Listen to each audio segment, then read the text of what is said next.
This is the Dell Alienware X51 R1 edition.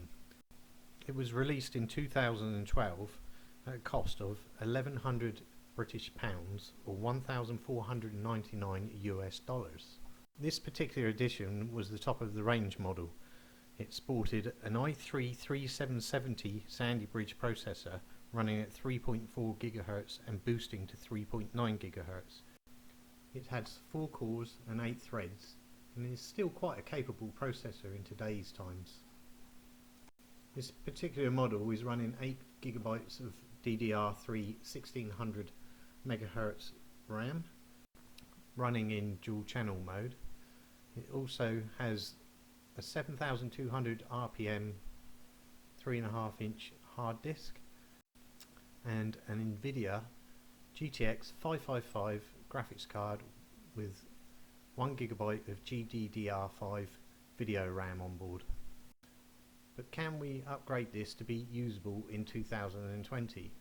We shall find out.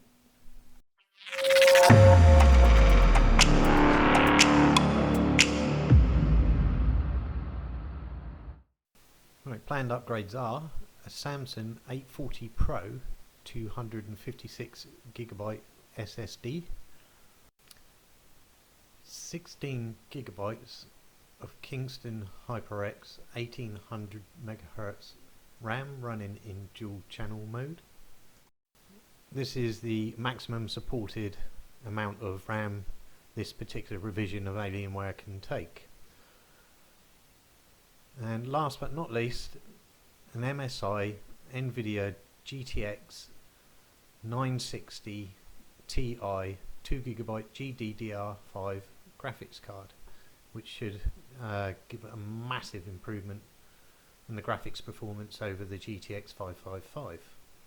Some other bits required for the upgrade are splitter cables, because I like to keep the 1 TB hard disk in there at the same time as the SSD, and it requires splitting the power for the SSD using a Molex splitter and Molex to serial ATA.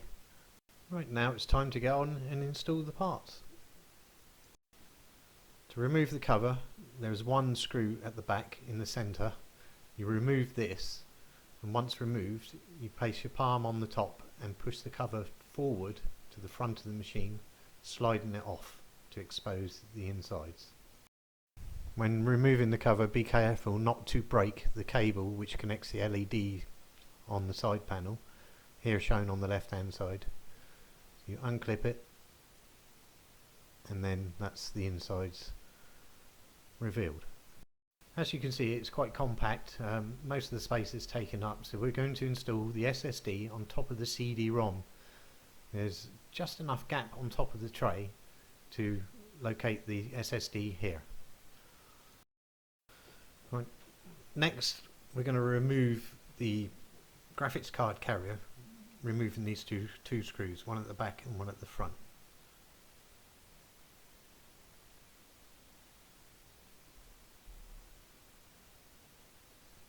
It's just 2 normal Phillips screws. Once they're removed, we remove this one at the back for the CD-ROM tray, or DVD-ROM tray.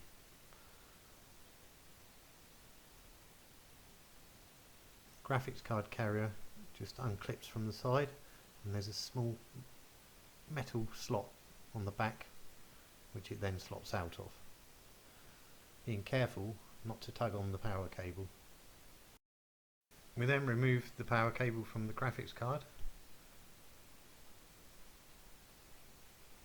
The graphics card is actually on a right angle adapter, PCI Express adapter, that you can see here.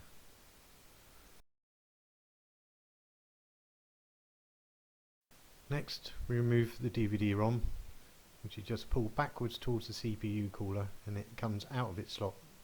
I'm just going to place it forward out of the way while we perform these upgrades. We can now see the exposed Molex connector and the spare serial ATA port. Firstly, I'm going to replace the 2 4 GB RAM chips for the new 8 GB RAM chips, giving 16 GB in total. This is particularly hard to do while the DVD-ROM tray is still in place, so it's best to do it when it's removed.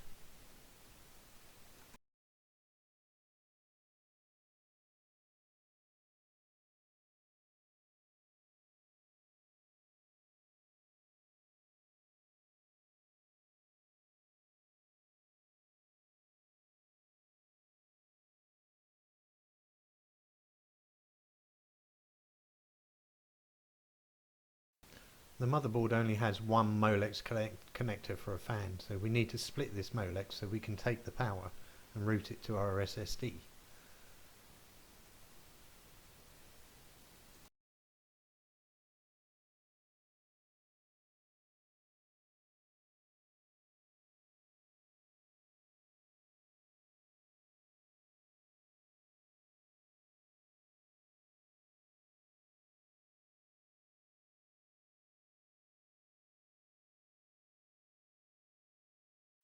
With the power now split, we're going to install a serial ATA cable into the spare port on the motherboard for the data connection to the SSD.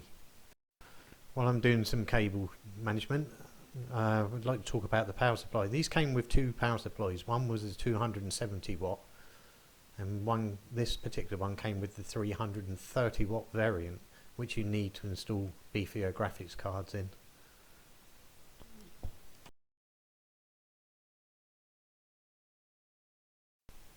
With those adapters and the cables tidied up, we can now replace the DVD-ROM, leaving just the Molex connector and the serial ATA data lead exposed, so we can then convert the Molex power to serial ATA and install the SSD.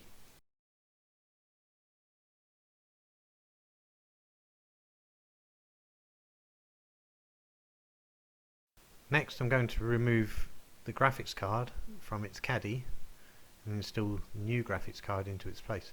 These are fairly simple to remove. There's a little lever there, you just press down and clip it round, and then press the small white PCI Express retainer clip to release the graphics card, and it should just slide straight off the tray like that. Installing the new graphics card is just a reversal. You slide it into place and it will lock into place, and then close the rear cover again.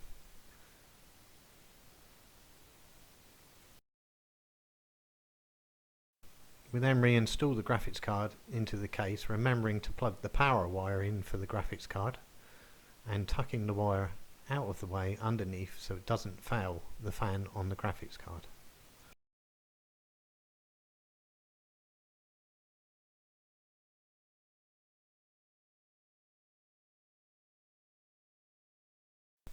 This is a 9-inch graphics card, and as such it is a bit fiddly at first to get everything in place, but with a little bit of jigging it does go in. With it relocated back into space, we then replace the screws holding the graphics card carrier into place, and then we can move on to finishing off the SSD install. Next we take our Molex to serial ATA and plug it in, ready for our SSD to go inside.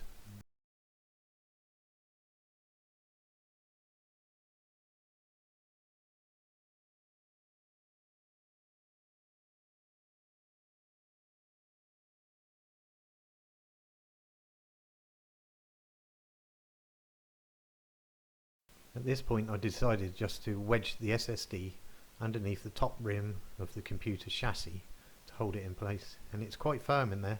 It never went anywhere, it never rattled, it stayed in place. With all the upgrades in place, it's now time to put the case together and do some testing.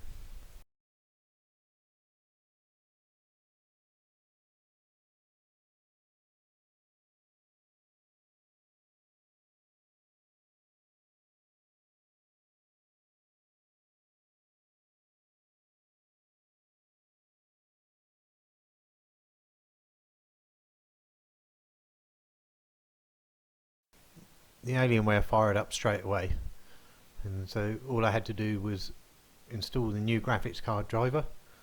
I'd already cloned the hard drive from the Alienware earlier in the day onto the SSD. First impressions were good. The Alienware was a lot faster in general use. It fired up within 8 seconds to a usable desktop, and programs that used to take ages to begin running started running with no problems at all.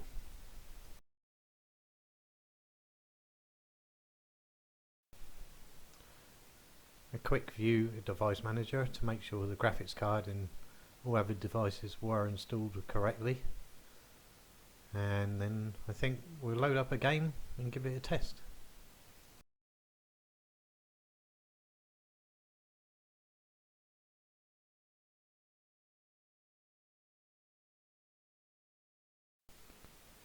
Overall, I was genuinely impressed on the vast improvement that this had given this machine. He'd taken it from an old machine that was just sitting in the corner doing nothing, maybe just a bit of web browsing, and turned it into something way more modern and usable. And for me, it's a great success, this upgrade. Would I recommend you do this to your own one? Yes, absolutely. I spent just over £100 on the parts and it was well worth it. It's like a new machine.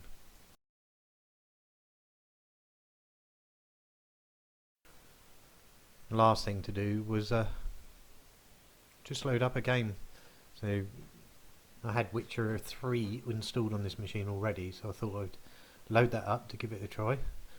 It loaded up quite quick, as you can see. Sorry for the camera auto-focusing.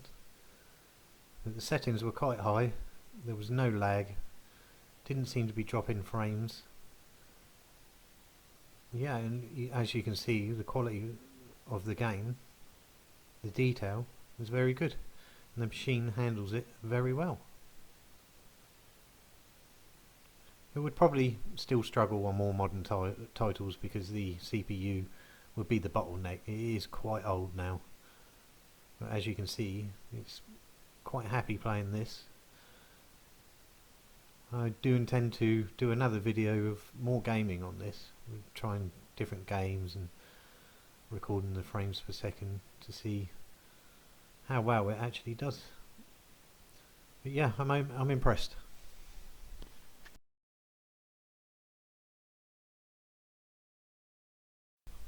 Well, that's my little journey of upgrading the Dell Alienware X51 R1. I hope you enjoyed the video. I certainly enjoyed doing these upgrades. I plan on doing many more videos like this, so if you do like watching videos like this, please subscribe, give it the thumbs up if you did like it. If you didn't like it, give it the thumbs down, and hit the notification bell for when I do upload more videos like this. Thanks for watching.